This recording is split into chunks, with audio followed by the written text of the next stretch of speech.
யார் இந்த நருட்டோ தெரியுமா? பொதுவா பல பேர் சொல்ற ஒண்ணு, நருட்டோ அப்படிங்கிறது ஒரு அனிமேட்டட் சீரிஸ், ரொம்பவே சக்தி வாய்ந்த ஒரு கேரக்டர் அப்படின்னு. உடனே பல பேர் கேட்கிற ஒண்ணு, சரி இதெல்லாம் இருக்கட்டும், ஃபர்ஸ்ட் நருட்டோ அப்படிங்கிற அந்த ஒரு அனிமேட்டட் சீரிஸ் எப்படி உருவாச்சு, அதுக்கான காரணம் யாரு அப்படின்னு.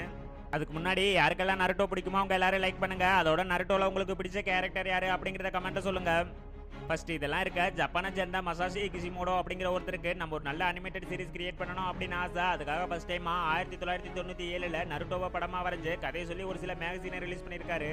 ஆனா அது சுத்தமா விற்கவே இல்லை. இதெல்லாம் ஒரு கதையா, இதெல்லாம் சுத்தமாவே ஓடாது அப்படிங்கிற மாதிரி பல பேர் சொல்லியிருக்காங்க. அதுக்கப்புறம் 1999ல செப்டம்பர் 2ஆம் தேதி இந்த கதையை நம்மளே அனிமேஷனா கிரியேட் பண்ணலாம் அப்படின்னு முடிவு பண்ணி ஒரு சின்ன டீம் உருவாக்கி அந்த கதையை பப்ளிஷும் பண்ணியிருக்காங்க. யாருமே நினைச்சு பார்க்காத அளவுக்கு ஒரு மிகப்பெரிய வெற்றி. அன்னைக்கு யாரு இதை பார்த்து இதெல்லாம் ஒரு கதையா அப்படின்னு சொன்னாங்களோ அந்த ஒரு கதை தான் இப்ப பல மொழிகளில் உலக மக்கள் அதிகமாக பார்க்கப்படுற சீரீஸ்ல ஒன்றாவும் இருக்கிறதோட நருட்டோ அப்படிங்கிற அந்த பேருக்கு தனி ஒரு ஃபேன்ஸ் கூட்டமே உருவாகி இருக்கு.